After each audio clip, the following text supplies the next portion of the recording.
Well, welcome to the latest edition of Trojans Football Talk. I'm your host, Tom Vartanian. Today's show brought to you by American Credit Union, for every day, for everything. Located next to Little Caesars at 3944 Route 281 in Cortland. By the Cortland Voice, the exclusive media partner of Trojans Football Talk. For all your local news and sports in Cortland County at no cost to you, check out CortlandVoice.com. By the Royal Auto Group on Route 281 in Cortland, the home of no hassle, no razzle-dazzle. Check them out at RoyalAutoGroup.com. And by Yeaman Real Estate at the entrance to Yeaman Park off I-81 exit 11 in Cortland. Well, it's been a while since we've talked to this guy. I mean, it was a short 3-game season and kind of things went and here and there. But one thing we talked about when we did the tradition segments with head coach Gary Podsiedlik was we talked about, team camps, off-season conditioning, and different things to do. So, well, the off-season is here for summer, and they've got the everything in place, and so I thought it'd be a good time to why not go through the whole kind of schedule and leading up to when the first official practices will roll around in August and things like that. And maybe before we even do that, Coach, why don't we'll do the unofficial plug, because it's only, and a lot of things is tough to do because you don't like to date them, but I put the date on here. Everybody will know. Well, we did the podcast here, and we got till this date to do this, but the Homer Football Store is up right now until July 6th. Right, the web store, you just go to GraphText. You can Google search them, or you can go to www.graphText. That's with a hyphen between the graph and text.com. And they'll have a spot right there, a link you can hit on to go to their web stores, and Homer's alphabetically listed. And, yeah, they got a lot of cool stuff. And we put our web store together with no intention of making any profit for the school or the kids. It is literally you're buying the merchandise, customized merchandise, but there's no cushion in there so that it can come to you as cheap as we can get it to you. Because I just love seeing people wearing Homer football sweatshirts and hats and T-shirts, sweatpants, whatever it is they want to wear, hats, bucket hats, winter hats, So GraphText does a great job for us of putting together a nice variety of items that most anybody can find something. There's a half zip on there that is really classy looking, and a nice polo, which we will probably be using as a staff shirt. We like it so much. It was a recommendation by Mike Brownguard over there. So, yeah, the store is open at GraphText and the web store. So go online and check them out, and feel free to order anything you want there. It's great. It's a great way to support football and to have some community spirit. And it wouldn't be too bad that the opening game rolls around the end of August, early September, and logically right now the way things are playing out, I know schools still may modify what they do a little bit, but right now it looks like it could be full grandstands again, so it would be nice to see everybody decked out in their Homer gear at Butts Field again. Well, I know one of the main topics that today's going to be talking about, our tradition of trying to do things, remembering their kids, their student athletes, and they have a family, but at the same time getting them in shape, really gearing them up for the season. And we had our parent-player meeting on Tuesday night this week, and we had 54 of we're expecting between 64 and 70 boys to play high school football, 9 through 12, JV and varsity. And we had 54 there. There were about a half dozen or 8, I guess it was 7 or 8, that had conflicts with the evening, even though we had announced it way in advance. So one of the comments we made to them was, understand something. We get supported every year at every level. We're just so fortunate, But I said, guess what? With the schools being allowed to have spectators, it looks like in the fall, I think we're going to be a full go. I said, prepare for full bleachers. Prepare to have people who maybe haven't gone to a Homer game in 3, 4, 5, 6, 7 years saying, I'm going to go over. I'm going to check it out. I miss it, And so people are going to look forward to it. I have a feeling you're right. The stands are going to have some folks, and we're going to be able to provide some exciting evenings Friday nights to our community and our friends. And I know the interesting part when you say youth football, that's one of the things that in an upcoming podcast on TV and the net that I did with the new Section 4 Executive Director Bill Bryant. They're doing a 5-year participation study. And one thing we did talk about football, I think it's Dryden might be the newest one going to 8-man or something in Section 4. So it's going to be like 10 teams out of maybe 12 in Section 4 are IEC or former IAC teams, like Combined, Watkins, Glen, Odessa, Montour. Maybe they might break up and go there possibly in the future, but Trumansburg is already there, Lansing, Elmira, Notre Dame. And one thing is, the participation level is dropping. They want to kind of find out what's going on. Right. And just to kind of see if they for like all sports, but especially like with football, see what's going on with the participation. Well, I mean, societally, we've changed. Even though anybody, you can't ignore it. Football is America's game. We always say that baseball is America's pastime, but what other sports championship is a national holiday? And let's face it, there are people that will watch the Super Bowl that will never watch another football game the whole year because it's that important to our culture and our society. But no, all sports are work, all sports are commitment. Certainly football, as many say, there's a couple things going on. One, it is the one sport that still only plays once a week, and it should. When you properly prepare for a game, you need that 5 to 6 day window to get kids mentally, emotionally, and physically ready to play each week and to let them then learn about their opponent. It's a game of detail and precision, even though if you can't do the little fundamental things right, you're probably not going to be that good, or you're never going to reach the level that you should if you don't take care of the small details too. So I think you're just seeing that making that kind of a long-term commitment, having to invest time on throughout the year to some degree is a challenge. And I think you see a lot of programs struggling. Our schools, our side, we're a B school, in that bracket where most schools in our classification graduate between like 120 and 150 kids a year. And, we are, I think in our worst case scenario, we're going to be around 60 high school football players, JV and varsity next year. Every school, there may not be another school in the Class B that can say that. And, there are Class B schools that are struggling in 4 grade levels to get even 35 kids out, 32 kids out, 9 through 12. And, there were 2 programs this spring that were under 30 players, and they had no JV program. So it was literally 9 through 12. There were best 9th graders and then their 10th, 11th, and 12th graders because they didn't want to take away from their modified programs. So you're seeing schools that would be considered mid-range to small go to the 8-man just to keep football alive in the communities, This has been an ongoing thing for about 25 years. We had developmental leagues. The sections in the state have tried to do anything they can to save football. We've had leagues where teams that are struggling, they'll play one another so that the games can be competitive, and they've even had bowl games and championships and things like that.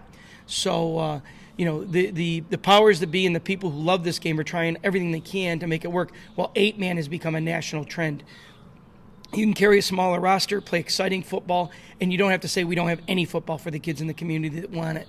So that's honestly where we're at.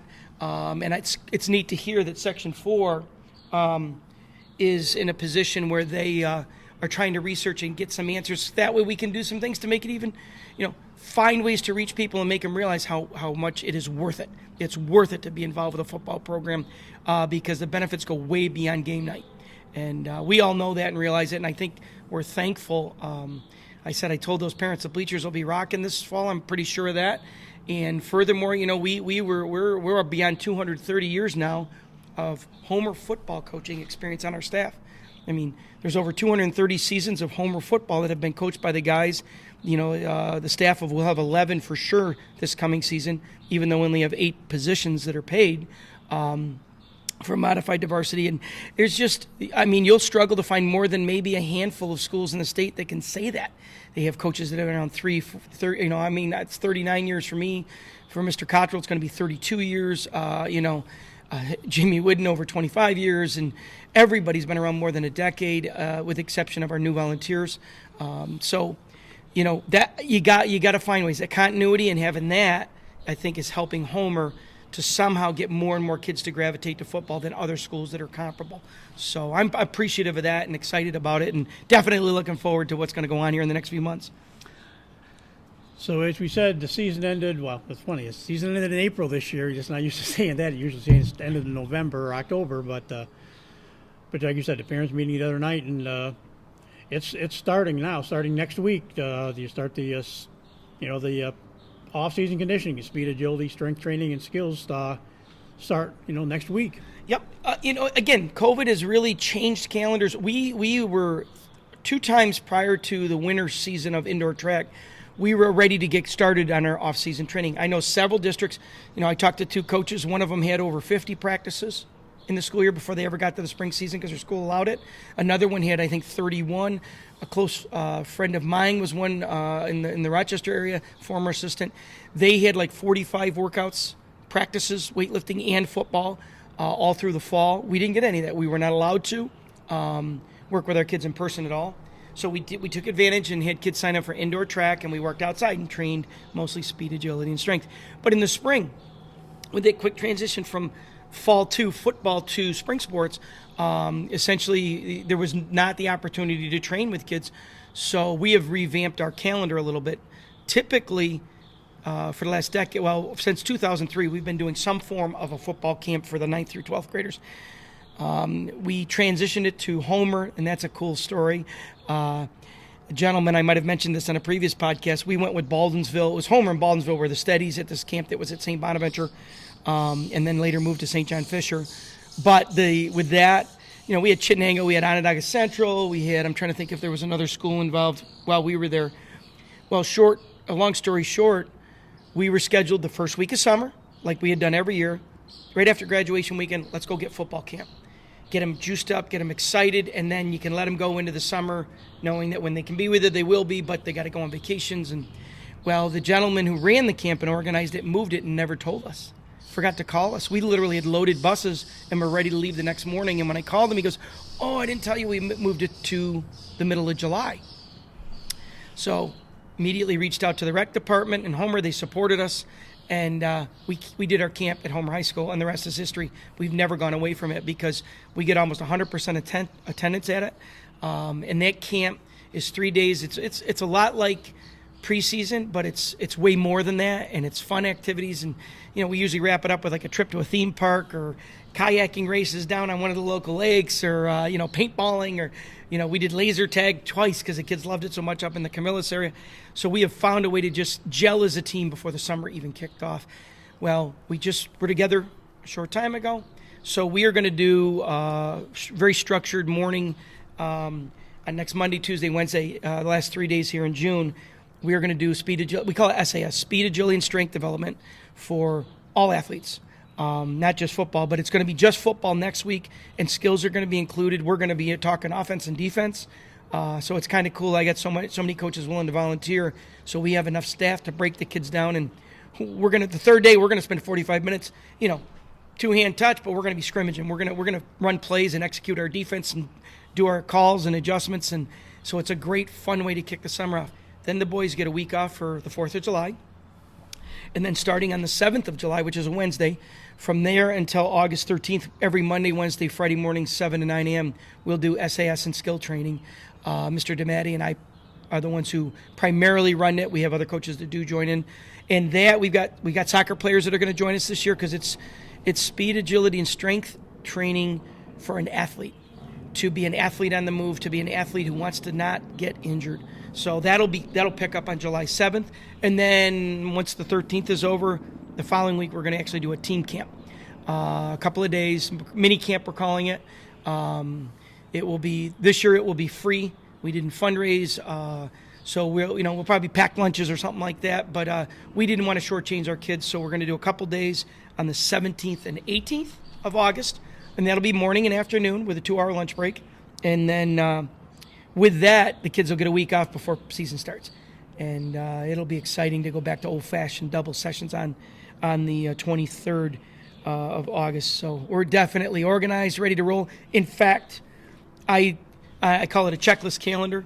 I gave 2 copies to every family in the packet we shared with them.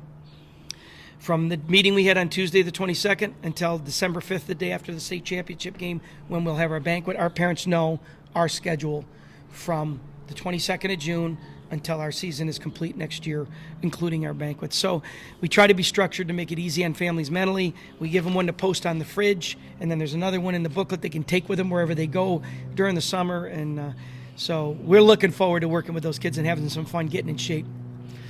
And just as soon as the SAS training part starts winding down there, like you said, August 11th and 13th, or the final day, we'll go, say Monday too, let's go, the 9th, 11th, and 13th. Right in that period, you start out the physicals. August 12th will be the first day for physicals, and like you said, right before the mini camp on the August 17th and 18th, you'll have Monday the 16th, you'll hand out equipment, and which is a tradition and a ritual. We make an event of it. The kids love it. We do that by grade level.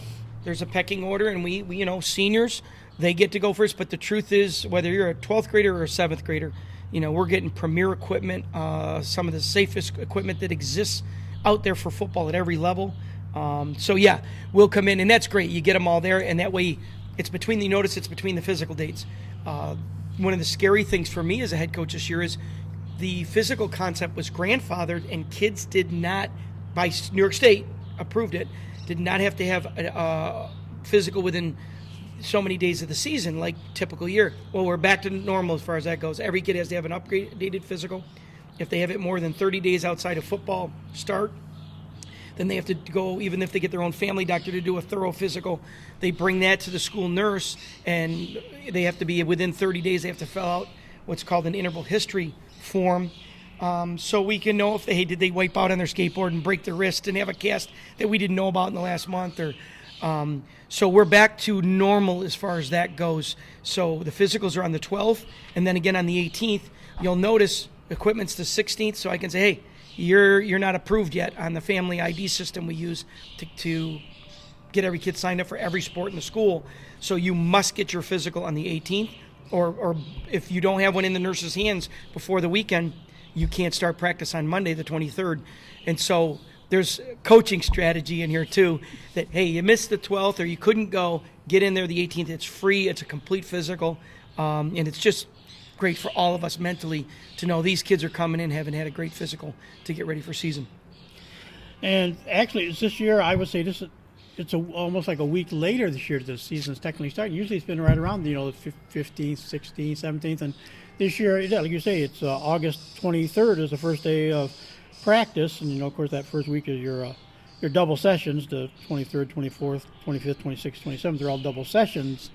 And, again, most of those are at 9 a.m. till noon. And then you say noon, sometimes it's a little bit early. Oh, it's somewhere in that ballpark, and then you give them – it's not like, back on our practice, you had like an hour to go get something to eat and get back in like an hour.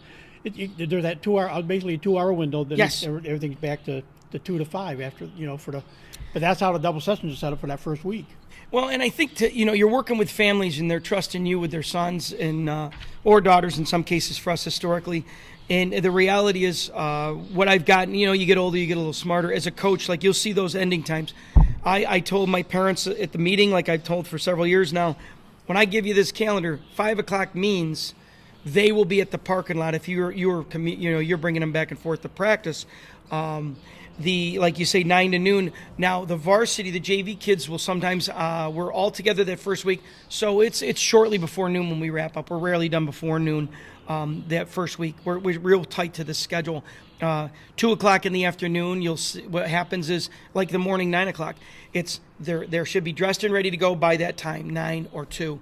Now, certain groups will have, like centers and quarterbacks, will have a pre-practice responsibility. Actually, we do whole team pre-practice now. They haven't warmed up yet. They haven't done anything to get their body heated up, and so it's core fundamentals. It might be a teaching session, like we might go on the field with garbage cans, set up a line of scrimmage tape, and introduce our 2-minute package very briefly before practice, whatever it is we want to instruct. But the goal is if you see a 9 o'clock start, that usually means somewhere between 9:15 and 9:25, the whistle blows, we get into our dynamic warm-up, and we practice. So they're really practicing hard for about 2 hours with several water breaks in there. And then, even the varsity, we take the first week off. We don't strength train in the iron house with weights that first week. We're doing so much to stress their body that we stay away, and then we just go right back to maintenance lifting the second week with the varsity, and the JV kids usually wait till the third week to get back into that. So for varsity, even on lifting the next week when we go to doubles, if we want to lift, we'll have them done by noon so they can go home, or by 5, and that way it's not, okay, we're done at 5, but now you go lift for 40, 50 minutes, and, we don't do that to them. So we try to give the families a trustworthy schedule. When mom's happy, everybody's happy, right? That's the reality of the world. So, yeah, I'm thankful that high school can still have the old school double sessions. It's not like when I was a kid. They're not puke sessions. They're not, don't get me wrong, we're getting in shape and they're tired and sore. Day 3 especially. Day 2 is a honeymoon. They go, I don't feel too bad. Day 3 they come back and they're starting to ache. And day 3 is that day you put shoulder pads on and start running into things. It feels a lot like football. So we've been doing this so long that we just try to create that balance. I look at our injury situation this spring. I didn't talk to a coach who could say, we have one boy with a very mild knee sprain, stepped crooked on a board during a drill and rolled his ankle in a slight medial collateral sprain. And we said, and he had a previous injury when he was younger. So we said, let's get it evaluated. And normally they'd probably put a brace on, rehab for 8 to 10 days and still played. But with a short season, he sat out the spring so he can heal up and be ready for the fall. So, we've got a good handle on that. Like you said, you see those double sessions, but it's not like your dad's or my generation, my days back in the 70s, where coaches didn't know a lot of what they were doing was actually inviting injury. We are doing things to prevent injury, to train them on how to stay healthy. Why is it we don't have all these issues? We had, and I don't want to jinx us, I look at pro sports, I was scared to death because of what was going on in the NBA and NFL with injury. And we may have been the best team of the 80-plus schools in Section 3 at getting in shape, yet maintaining our health through the season. So we were proud of that. And the usual format, we said the double session, the first 2 days is just your helmets and mouthpieces in your shorts, and then by on Wednesday you get at least a little more weight on you. You get they throw the shoulder pads on, so it's it's as you're building up everything, and of course then everybody gets excited. That first week there are 6 days of practice because Saturday is on Saturday the 28th. That first day it's only a single day session, but it's of course your favorite hit day where you finally get to bang people a little bit. Well, again, none of this is by accident, and I really am proud. Football is when you're like I said, when you're America's game, it's under the microscope, and that's okay. We get all the attention, so we should get the criticism. And I love how football is killing it when it comes to concussion protocol. Other sports are lagging way behind football. We're doing a much better job than even soccer and hockey and sports like that, gymnastics, with the concussion thing. Well, this preseason is based on national level standards by the National Football Association, and then New York State adopts, and like the first 2 days they used to call them conditioning days, and they realize now most kids are doing something in the offseason. They're coming in way better shape than when we were young people. Then the 3 days where you put shoulder pads on are called transition days, where you're going to run into things full speed, like a sled, a dummy, or shield. 2 human beings can't run into each other with pads on, but 2 human beings could do a live blocking and tackling drill as long as they've got a shield or dummy between them. So it's really a transition to get the body feeling, okay, got a few bruises and aches and pains, and then you get to drop the pads and play football on Saturday.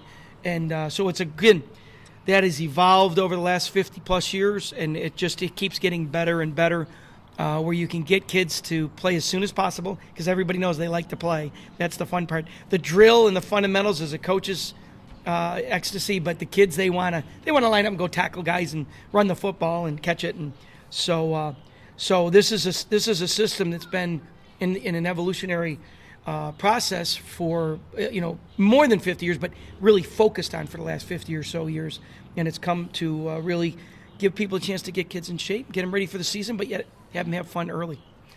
And of course, that whole first week, that's the varsity JV together. After that first week is over, it goes a little bit different. So at least what we're talking about now and time-wise, the rest of this way through here will be what the varsity does. But I know Coach Schneider will have his plan on what he's going to do. That's out for the JV. JV parents have what they're going to do. But that second week, there's still a few days of double sessions leading up to getting closer to the closer start of school. Mm-hmm. But of course, the highlight of week 2 is you start doing your jet practices, which is your day before your pre-game practice day. Yes. Things. And, of course, it all leads up as well to the ever-popular Watermelon Bowl on that Tuesday, the 31st. Well, the reality is the Watermelon Bowl was here in place with Coach Norris, and essentially it's what everybody else would call like we would call it the blue-white scrimmage. We literally, my assistant coaches, they're such, again, they have such great experience now, and we all understand philosophically, what it is we want to get done, that – what happens is they get assigned, and they actually, like the JV staff, and goes out, has lunch or dinner together, and they draft their kids. In the varsity, Mr. Cottrell and Coach Podsiedlik and Mr. Whidden, they try to divide our team talent-wise equally. So if we've done a good job as coaches, things should be, an even scrimmage situation. And then we literally scrimmage ourselves. videotape it, and we tell the boys, that this will be probably the biggest video evaluation, because we do videotapes and practice sessions too, but this is going to be where we start to say, really, where is the depth? Who is a blue or a starter? And, offense and defense, we have usually typically 13 to 19 starters on each side of the ball. The kids that truly rotate in when the game's on the line, and then we have a white squad, which is our backup kids. And so with that, it's an event. I mean, that Watermelon Bowl, the pattern is JVs come in and warm up, and then they scrimmage, usually for anywhere from, they'll set up the field and stuff, and, 40 minutes or so, they'll warm up, get ready for their watermelon scrimmage. And then from 5 to 6, that way parents can hustle out of work, even if they have a day job, and they scrimmage themselves. And I go out and get to be the varsity head coach. I don't have to worry about the varsity kids. My assistants handle them. And I get to watch and see how much they've learned in preseason, even that second week when we didn't see them those first couple of days much. Then the varsity was warming up while the JV scrimmaging, and my assistants handle the warm-up and all that. And then when the JV's done, they go over and cut up some watermelons, and mom and dad and brothers and sisters, and talk a little bit about the upcoming season. And the varsity is scrimmaging on the field from typically we go from 6 to 7, and then from 7 to 8 we do an award ceremony in Watermelon with our families. So it's a great tradition Coach Norris started, and it's the day we hand out our blue collar awards, blue pride to the bone we call it, for who is the top dog to invest in off-season training to get ready for the season, and who are the big dogs, who are his buddies, who maybe they didn't end up number 1 or 2, but there were a pack of them that really were committed to everything we did as a program off-season. And we give them literally big old chewed dog bones, you buy for $20 down at the farm supply store, and that way it's a way to put that in their dashboard or in their bedroom to remind them, people paid attention to the fact I was dedicated to my teammates by getting in shape. So it's a wonderful event and fun. Now, again, talk about evolution and reality of injury awareness. We have evolved and been doing a ton of research, going to conferences. Like last year, our watermelon scrimmage was half live, all out live, then a water break. And we talked after the water break, like at halftime, I reiterated to them how we run a halftime and what their job is to do as players. And then they come back and we scrimmaged a second half, but we did go back to putting shields in one side of the ball or the other. A lot of times we'll put shields in the D linemen and the offensive linemen and the defensive linebackers in secondary, just to limit the body-on-body collision in that second half. And it's just a way they can still play full speed, they can still execute and drive block, and and then they just have to square up. It's great. Shields, kids hate them. Coaches love them if they use them right, because if a kid's got to hold that bag, he can't grab. So with bad technique, you could reach out to the left, grab a jersey, and drag a kid down. You can't do it with the bag. You got to fight to get your hips in front of him, so it makes you a better football player. So this year we did that. After analyzing this, talking as a staff for the last 5 to 6 seasons, we literally, the second half of our scrimmage this year in the spring, we put shields in the kids' hands, and it was amazing. Parents were like, I couldn't believe how good that looked, even though the kids were using those pads. And I said, well, it makes them better football players, and it showed the way we executed. So, we're constantly learning, trying to make this a healthy situation for our players, but also get them all to game one with the ability to get in the game. And we want to keep doing that. So then as week 2 winds down, of course, Labor Day weekend used to be the first game. Well, no, it's still not quite the first game yet this time around, but you go double sessions for actually 10 days, because you go Monday through Thursday on week 2 there. Then on that Friday is just a single session going into the Labor Day weekend. Yes. And so you get that out of the way. And also part of the Labor Day weekend this year is the scrimmage. Well, you're talking, when you say Labor Day was first game, you're talking modern recent history. Yeah. As a reporter. Back when we were kids in the 60s and 70s, the truth is you practiced for 2 weeks and held an inter-squad.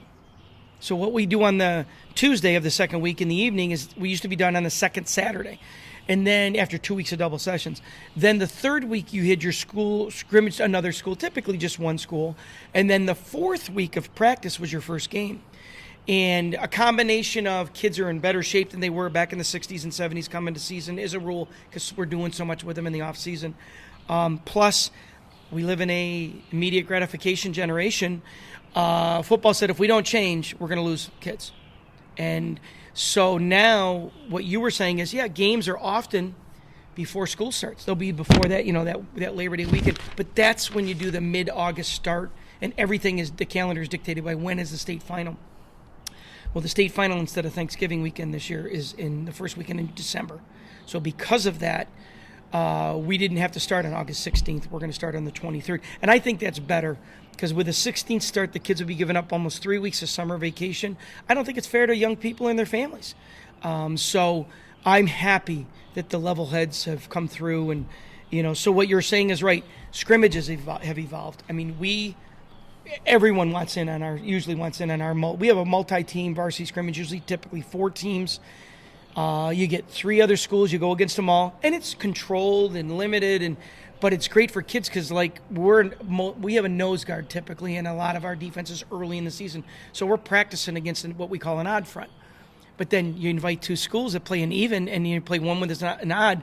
Now your kids have to deal and learn on the fly, and they realize all this drill work wasn't busy work. Holy smokes, that drill young Coach P did with us, it taught us how to handle a 4-4 with stacks, a 4-4 without stacks, a 6-1. And so the beautiful thing is your scrimmage, when you look at 2 or 3 other schools, you're training their brains to know how to adjust and deal with reality. A team we could prepare for, like Homer did back in the 80s once. For many, many years, we were a 5-2 cover 3 monster team. Mid-season, suddenly we're playing this stacking 4-4D because we're going to stop this running back at Bishop Grimes, who we did. Division I kid who went on to Naval Academy, was a phenomenal runner. But nobody knew it was coming. We played our base the first half of the season that we'd been playing for years. And when we showed up to that game, we were like, what is this? We had been practicing that defense for almost a year. And so as a result, scrimmaging the way we do with multi-teams, it's a great teaching tool. And it's been an advantage for us because we train our kids. You never know what they're going to change. I mean, I could know a guy and coached against him for 30 years. The truth is, he may decide to put a new wrinkle in that nobody would have fathomed he would do and save it for the Homer game, because the Homer game's a big game every year. So we warn our kids, and that's why I love scrimmage weekend, because it's a great opportunity for them to have to ask questions, to have to adjust on the fly. So it's really been productive. And as I said, everybody who talks about our scrimmage who's ever been to us, like, this is the best scrimmage we've ever been to. The way it's run, the quality we get out of it. The officials love our school so much. They come down and technically volunteer. We do send money for their scholarship program, but they come down and they bring all their young probies because they know they're going to get great coaching and quality attitude out of the players. And so we're pretty lucky in Homer to have that relationship with the officiating crews. Yeah. Well, like I said, we'd have practice that week after Labor Day because that's when school started. You'd have your practices. And then maybe that week, which would be, I'll just throw out a date, between like the 9th and 10th. Yeah. Or the following week when you started your season, but of course then you played 8 weeks and there was no state tournament, so so you're done right. The second week of November. Better programs even played a 9th week often in the late 70s and 80s, but you made your own schedule. If you were in a league, you had your league games, but then they kind of, you figured out a way to fill in the rest of your schedule. In today's world, with the state tournament, it's so much more structured now, which is a great thing because everybody's guaranteed we're going to figure out a way to get you games. But it is also a little constraining because you want to make sure that you're ready, everything's done, so we can be involved with the 6-week state tournament that New York has. 3 weeks leading to a sectional or regional title, and then 3 weeks in the state. What everybody calls states is really the second half of the state tournament. And so then, and I know at times you like that because you've said before how guys are trying to adjust to school life and play that first game that first week. This time around, you're going to actually have, most of the week is going to be just a single day practice. Yep. And it does, eventually it winds down to get the kickoff dinner. Of course, you always have in the midweek there, and then it back to single sessions, and of course it all starts September 10th with a team we haven't seen in a while. I can't remember if you guys have played Mexico since the sectional meeting you had when the last time. Right, I don't believe we've played them since then. Yeah, and again, I was telling that story to a friend who was asking me about some unique games in our history, and I said, look, we're going to open with a tough wrestling school, Mexico, so they got tough football players, and this school was a school that maybe had one of the 4 best teams in Class B in the state just a few years ago, and we were matched up with them in the playoffs, in the tournament, and truthfully, they thought there was no way we're walking into the state tournament. We're going to win sectionals, and to the point that the rumor was they actually made T-shirts that said Section 3 champs up because if they expected to beat us, they should have. They were much better than we were, but it was one of those games where we knew we were underdogs, but we weren't worried in a negative way to say, oh, well, they're going to annihilate. No, we just knew we would have to play an emotional and a mentally close to perfect game. And we had to not react and panic when they made a few big plays because they were so talented. We knew, their quarterback rushed for almost 200 yards in the first half.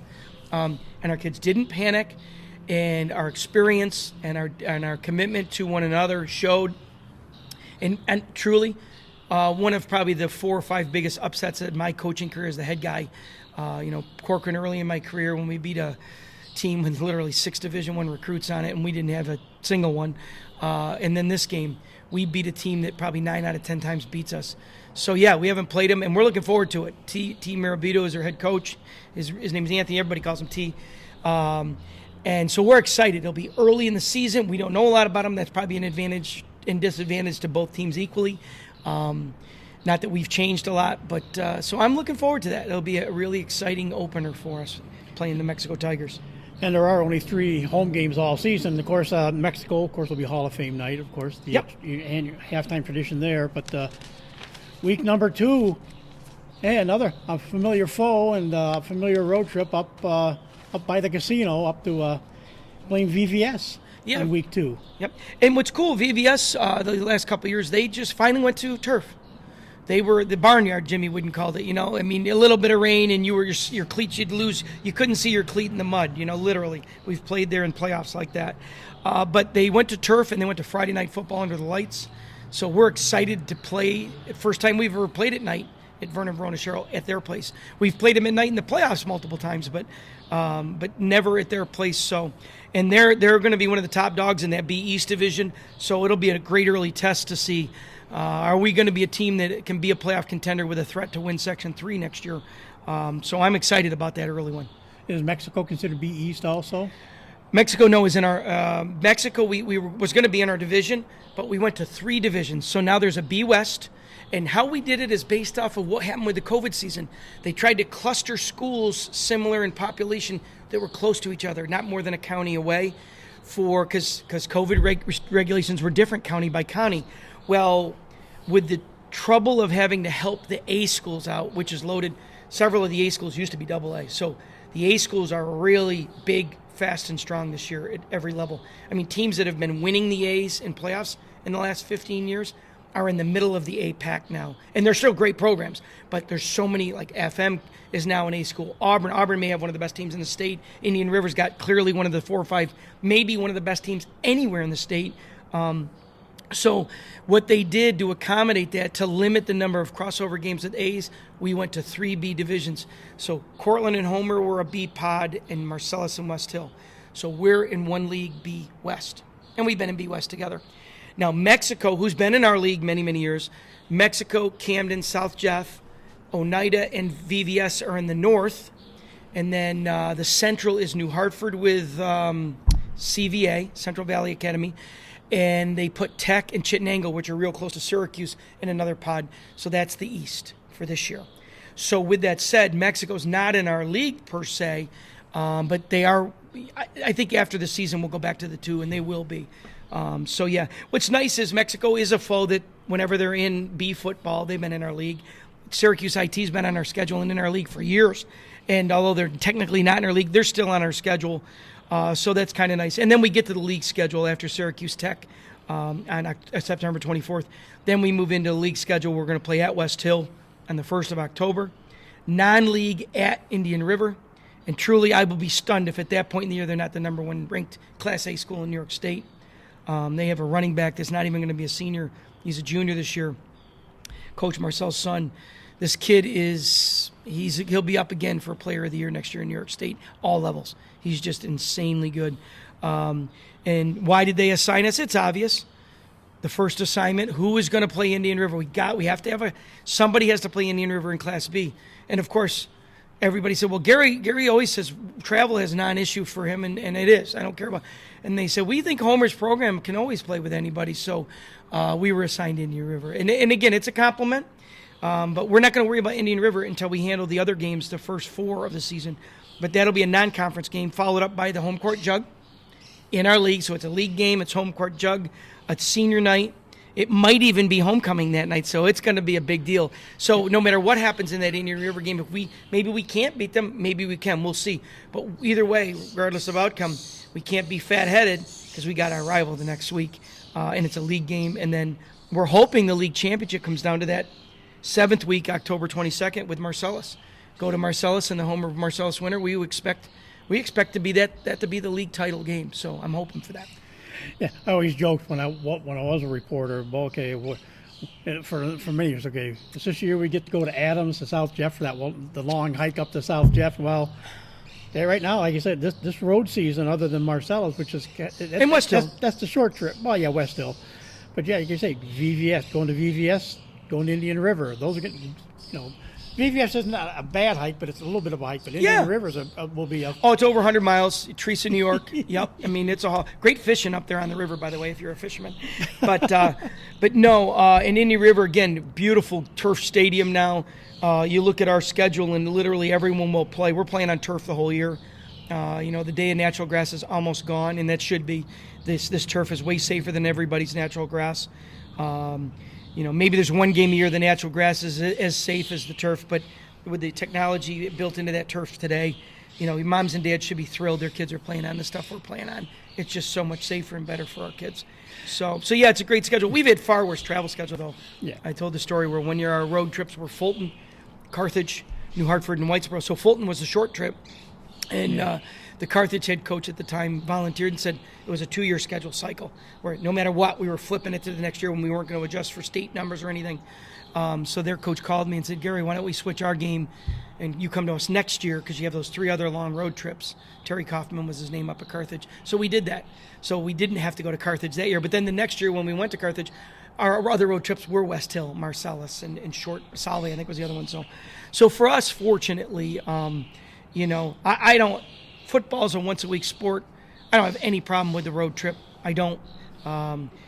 Get there early enough so if the kids get a little bus sick, they can walk around, catch their breath, drink some water, use the bathroom, and they're fine. They're resilient. And plus, it's not school the next day. Well, quote-unquote, it's not a school day, but it's film day, donuts. So, and you know what? If we get home from Indian River at 1:30 in the morning or 1 o'clock in the morning, we may say, guys, normally we're 9 o'clock. We may push that to 10. Or even 10:30, so they can get, I'd like them to get at least, perfect world, at least 8 hours, because they still say typical average for a healthy night's sleep is around the 8-hour moment. But, if they got to come in at 7, we'll understand that with the way. What we do previous to film is stuff to start inviting their bodies to start healing up from the soreness created by the game the night before. So we're experienced. We'll adjust and modify if it really is necessary. Should that be a real late return from there, we'll be stopping for burgers on the way home that night. I'm sure.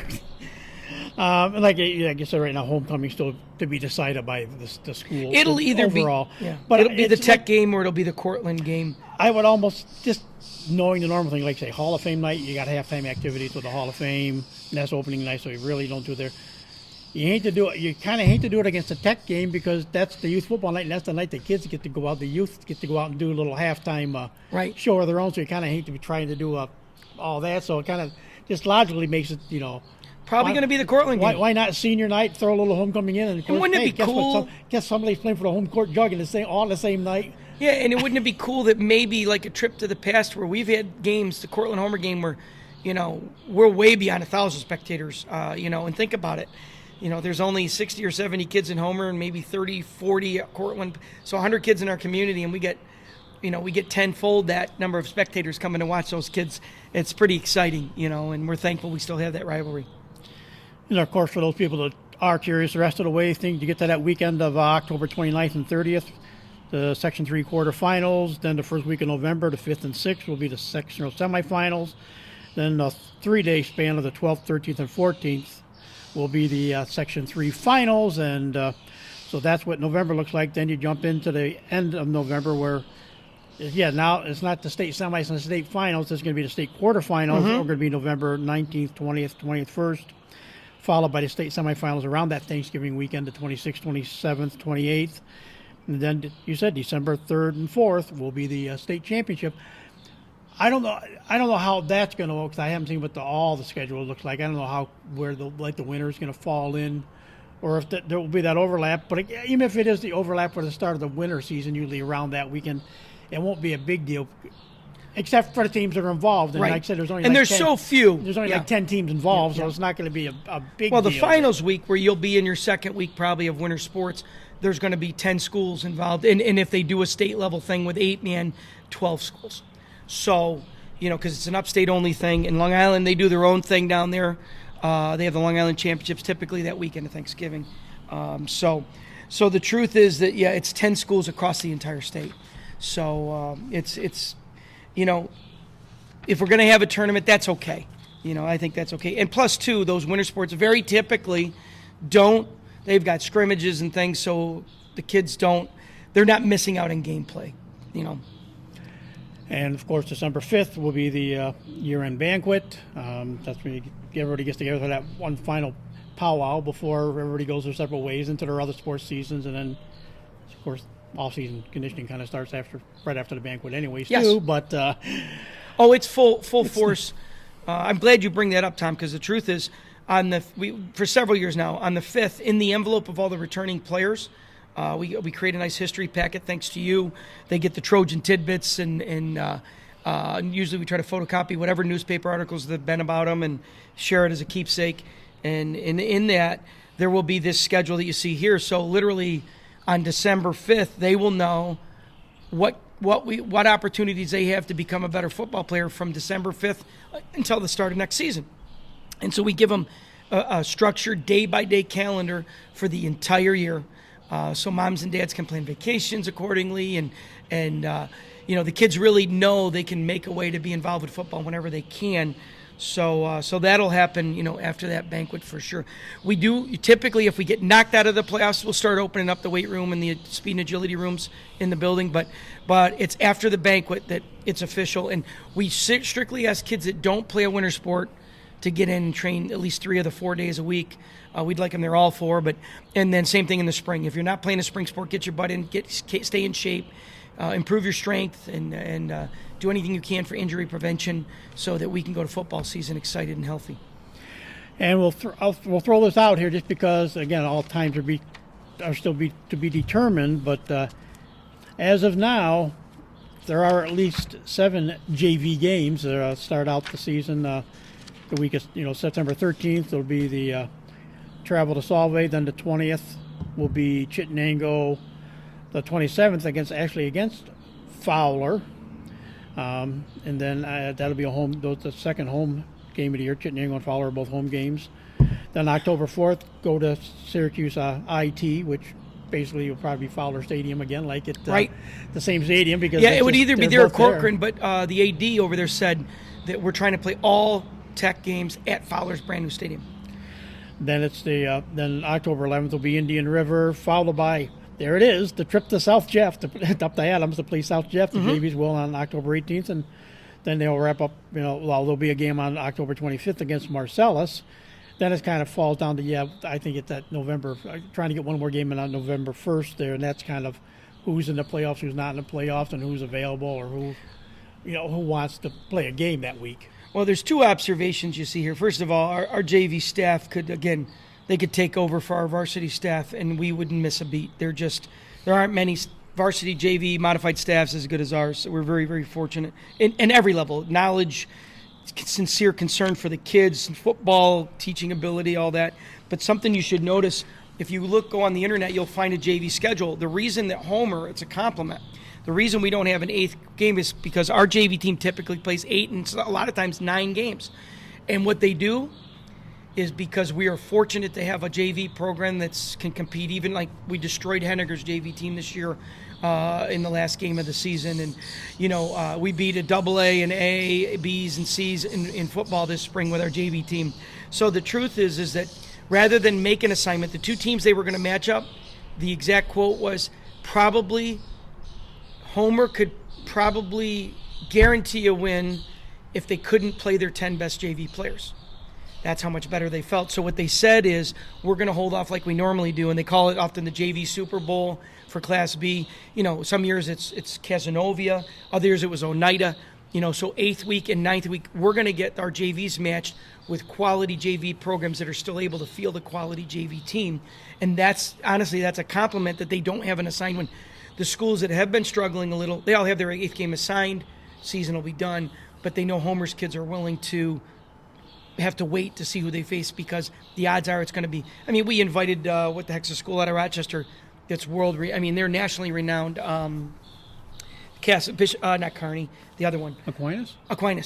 Aquinas, when they had their best run in their school's history, they came here on tour buses, and they came to Homer to play a JV game. It was one of the best JV games I've ever seen in my life. Now, they did beat us in a close one, but that was a team that really was a AA level team. So a compliment to our JV program, our staff, our football program in general. That's why you don't see a team identified in November 1st, and we may go the following week. Another cool observation, I don't know if you looked at the calendar, Tom, JVs are playing Monday Night Football this year. Those are Monday night games. And again, we're trying everything to save football in the state at every level. So the state's rules now allow, if a boy, let's say you don't have a true backup quarterback on your varsity or a true backup center, you can dress a JV kid for the varsity game on Friday or Saturday, and as long as they play in fewer than 10 plays, they can play 10 or fewer. They can't go beyond a 10th play. Let's say a kid has to go in as your backup quarterback for the last 6 plays of a game. He can play after 2 nights rest in a game at the JV level Monday. So even if he played Saturday, he'd have Saturday night's rest, Sunday night's rest. He can play Monday. That is a rule change that just occurred. And it's a 10-play rule, they call it. And it's trying to help schools that are struggling with numbers. So as a result, and so we're hey, it's Monday Night Football, baby. You're going to watch your JV team, then you're going to go home and watch the NFL, and so we're trying to make an event of it and make it exciting, and a lot of them are going to be under the lights. So we're going to really kick our kids' butts to say, you go home, eat, and do some homework before the game. So after the game, if you don't start till 6 or 7 even, you can be a student to go home and get your butt in bed after you have a snack after your game. And so we'll really pound that into their heads. But the reality is Monday Night Football is here for JV programs, and I like it. And I'll just quickly run through this, because you get to, like you say, the Watermelon Bowl. You get to hear about the top dog, the big dog, and the points. Well, pretty simple point system for that first week. 3 credits per day you show up. You get 3 credits towards Blue Pride. Then you start the summer training and skill sessions in July and August. 2 credits for every one you attend. If you miss a training session but are at a sports game, you get credit for. You'll get a couple credits for doing it that way. And of course, up to possibly 8 credits if you do the 2-day team camp. And then for 8 credits per day, yeah. So you do well there. And then if you're in a summer league in another sport and are playing either in a team sport or an individual, like Sammy Sorensen, who could wrestle half the summer if he feels like it. All over the country, yeah. But 4 credits for if you're on a team, and if you're an individual, 3 credits. So that's kind of the point structure that guys will all be playing under and looking to have some fun with. The reality of our point system, and again, it's not a punishment system, it's a reward system. That doesn't mean, like in typical year, and we will get back into this next year, typical year, you can't even start for the team. If you're the best athlete on our team and you haven't earned enough off-season training credits, and typically every kid who's been in the high school program more than a year will earn double what they need to. So it's not like it's hard to do. It's actually a pretty liberal point system, but we want these kids committed to each other and committed to their health. But at the same time, I'm in the minority. I think passing lead does more damage to teams than good. I do. I don't think it helps your defense at all in the world we live in. And I think that whatever continuity you develop, I think oftentimes it gives a false sense of security because there's nobody chasing the quarterback around, and you just, So we have said, what we're going to do, and this has evolved over the last 32 years with me as the head coach. We tried it, didn't like what I saw, and I said, you know what I want? I'm a big multi-sport guy. I want every kid to be a 3-sport athlete. I want to play winter sport. I want to play spring sport. This year I wanted them to be 4-sport athletes because COVID allowed that. And we actually had some. With the boys playing soccer in the fall, football, a winter sport, and a spring sport. So that was kind of cool. But with our point system, you're a kid You go on vacation. If you're on vacation with your family, that's more important than anything we're doing with football, as long as it's before the preseason starts. Be a kid, be a happy family kid, do right by your family. They're more important than football, but get in and train with us. Everything we do with you in the morning is going to make you a better athlete in every sport. And play summer league soccer, play summer league lacrosse, baseball, basketball. Have your evenings to have a job, and that way the kids know the time we're training in the morning almost conflicts with nothing. I literally right now have had two boys that are taking driver's ed, and one boy who's got to work. They'll have to leave the morning sessions about 45 minutes early. Not a problem. Not a problem at all. You're getting driver's ed, that's a lifelong positive. So they will get their credit in full because, again, mature enough to let us know. And I just want people to see that it's about encouraging kids to be a part of things and be involved. I think these coaches that want to, I know the larger schools, they put their kids in conflict with the way they ran this spring season. Kids had to pick between wrestling and football. In spring sports, it's garbage. They're teenage high school kids. So I'm real proud at where we're at with this too. What did we do? We said, you know what? COVID whacked the whole system. So we've created an environment that says, get here every chance you can, give your best effort, but also have fun being a kid. And I think because of that attitude, you see a big commitment out of our kids. They want to be there every time they can be. And just a friendly reminder again, Family ID is on the Homer website at homercentral.org, and under the athletics tab you get your Family ID. And a reminder, to really start practicing. The official practices August 12th from 8 till noon, and then Wednesday, August 18th from 1 to 5. Well, those are the physicals. Those are the physical Yep, days. Yep, those are when you get your physicals. ID is open, now until, right up, early to get out of the way with. But again, homercentral.org, and to go to the athletics page and get the Family ID, get that part out of the way with, and then, like I said, your physicals, you got, up to those, those 2 days to physicals, and you're ready to go. I know we talked about this during the season, and, a little postseason things we did, how stressful this weird season was. Even though it was only a 3-game season, how stressful it was. Things more back to normal this coming year. You're never calm for a season. I've never known you to be calm for a season, but do you feel it's more normal? So it's more of what's going to happen? I'm passionate and energized, and I am. I'm not the squirrel chasing the nut like a crazy man with no purpose, but I'm a guy that runs around, and it's part of how it's my shtick. I know my weaknesses, but what I have is strengths. I really try to be sincere with them, and it's helped me as a coach. Yes, it's way more normal. Now, look, we didn't have our spring opportunity to use a weight room. We may not have a weight room until the end of July, so we are actually Monday. The kids are helping us. We're going to move a lot of weightlifting equipment right out to the concession. So we are going to be able to weight train for strength as well as do all kinds of, we got dumbbells and all these workouts we do with just plates. So we're going to have a real strong through motion movement football team no matter what they allow us. We may never get in the weight room until the season starts, and that's okay. We've done so much homework on it over the last 20 plus years that we're in a good spot. So it is going to be more normal like, and emotionally I'm a little less stressed about, because I just didn't want to overwhelm our kids, and I didn't want to try to teach too much to create confusion where they can't play full speed and have fun. Because if you can't play full speed, you don't perform as well. And if you can't play full speed, you often get injured. And so we're constantly thinking of these kids. I always joke that I probably treat my football players better than I treated my own son as a football player, and that's not a bad thing. So yeah, we're feeling more of a sense of normalcy. But that's why we tweaked when we're doing a little bit of camp. I hate running any form of a team camp the week before practice starts. I don't want to extend the season. But we've set it up so that if kids can't be there, no problem. And if they can, great. And try to put a positive spin on everything so they're happy when they come work with us. And that's our plan. The only other thing I absolutely wanted to talk about that's in that, you've been using our packet as your guideline here, the Jim Wooden page. If you look at the page with Football 2021, we put it right out there.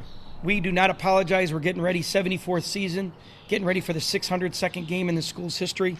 And our goal is to work together to stay healthy and win our next game.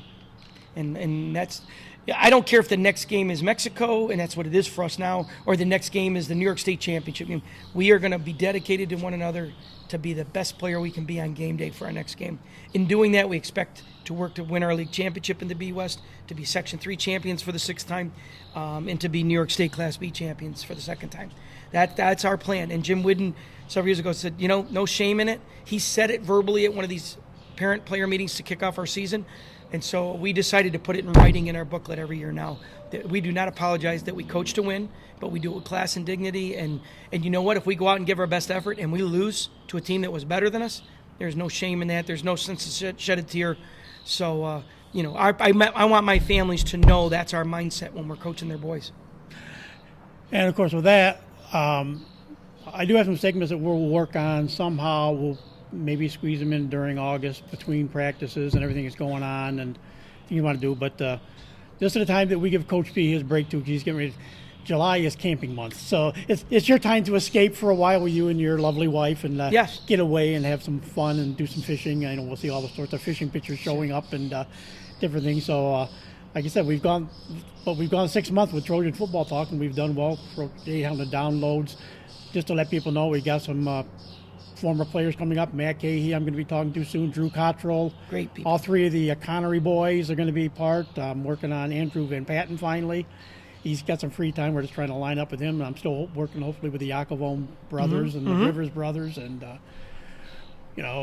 Zach McMullen, if I get him, he's the TC3 men's lacrosse coach, and Chase Kiner, I do. And talk to Chase about some stuff we're going to do stuff on the other side because of their lacrosse successes that they both had. But Chase, who's just identified as an All-American at TCU, the first one ever. But they're both football players, too, back in the day, so we'll do some stuff with them. So got a number of guys we're going to get through the month. Hopefully, we'll get through with the month of July. June was a little slow, but hopefully July will pick up and, some. It's fun. The older players seem to be the ones that are really driving the profiles right now. Between Dusty and Tony, have got a little race going. Dusty, last I counted, had 51 downloads, and Tony was up to 48. So Tony Aguilar, that is. Well, once you're a homer football player, you're always a homer football player, and we remind ourselves of that. And we're thankful that kind of mentality exists. And so we're excited. And like you said, we're going. There's 8 families, and I think we had 13 sites, but we only need to use 11 of them this year in our first big camping trip around the 4th of July. But July is Coach P's family month because I'm a 7 a.m. to 7:30, 8 p.m. every day once football starts, other than Sunday, and I do an 8 to 10 hour day on Sunday. So my family sacrifices a lot once the season starts. And I do that so my assistant coaches don't have to quite sacrifice as much. And thankfully my wife loves the game of football. So we really, that's where I can say I am going to make that extra commitment to family with my camping in the month of July. So, yeah. But have fun with all that. We will. Thanks, Tom, for having me, and really excited about what's coming forward here.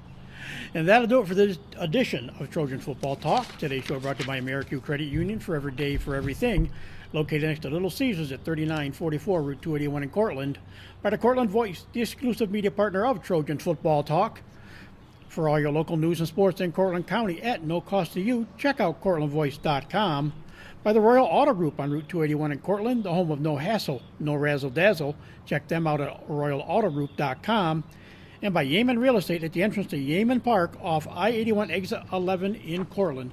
So for the vacationing coach Podsiedlik and yours truly, Tom Vartanian, thanks for listening, and we'll talk to you again soon.